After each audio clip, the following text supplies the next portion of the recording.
Hello students, मैं पार्वती शर्मा इस video class में आपका स्वागत करती हूँ। स्टूडेंट्स, आज से हम अपनी बुक स्टार्ट कर रहे हैं। आज हम कक्षा 10th की हिंदी की पाठ्य पुस्तक का चैप्टर फर्स्ट सूरदास पढ़ेंगे। स्टूडेंट्स, इसमें हम सूरदास का कवि परिचय, उनकी जो रचनाएं हैं तथा इस पाठ में जो उन्होंने पद लिखे हैं उनका भावार्थ पढ़ेंगे। स्टूडेंट्स, सूरदास का जन्म सन 1478 में हुआ तथा इनकी मृत्यु 1583 में हुई। इनके जन्म स्थान के बारे में लोगों का मत एक नहीं है। एक मान्यता के अनुसार इनका जन्म मथुरा के निकट रुनुक्ता या रेणुका क्षेत्र में माना जाता है। कुछ लोगों का मान्यता है कि इनका जन्म मथुरा के पास में रुनुक्ता या रेणुका स्थान पर हुआ, जबकि स्टूडेंट्स कुछ लोगों की मान्यता है कि इनका जन्म दिल्ली के पास सीही में माना जाता है। इसीलिए इनके जन्म स्थान के विषय में लोगों का मत एक नहीं है, उनकी एक राय नहीं है।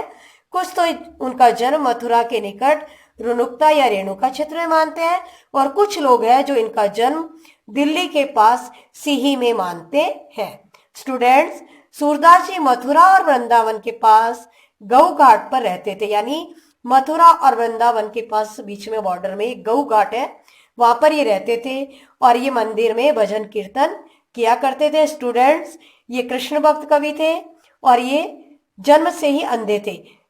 इस विषय में भी लोगों का अलग अलग मानना है। कुछ लोग कहते हैं ये जन्म से अंधे थे और कुछ कहते हैं कि ये बाद में अंधे हो गए। तो इस विचार में भी, उनके अंधेपन के विषय में भी लोगों का मत ऐक्य नहीं है और इसका फिक्स प्रूफ हमें नहीं मिलता। कुछ मानते हैं कि ये जन्म से अंधे थे, कुछ बोलते हैं कि ये बाद में अंधे हो गए। स्टूडेंट्स, इनके मुख्य रूप से 3 ग्रंथ है, सूरसागर, साहित्य लहरी और सूर सरावली।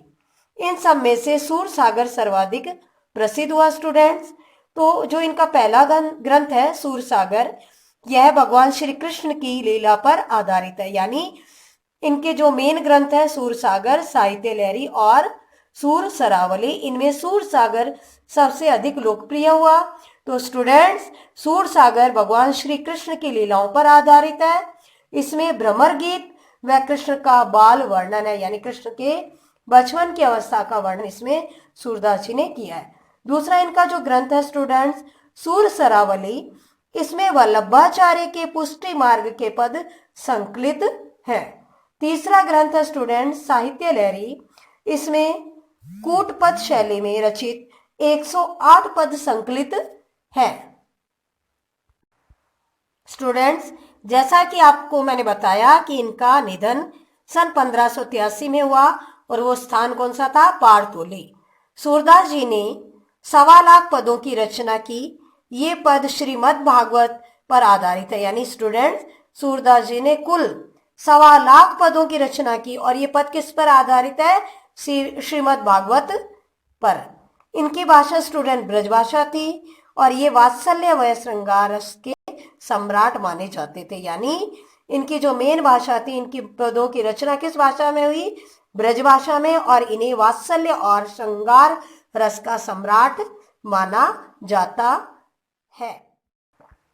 स्टूडेंट्स, अभी तक हमने कवि परिचय पढ़ा, कवि की रचनाएं पढ़ी। अब हम पढ़ते हैं पाठ परिचय, यानी इस पाठ में हमें क्या बताया गया है।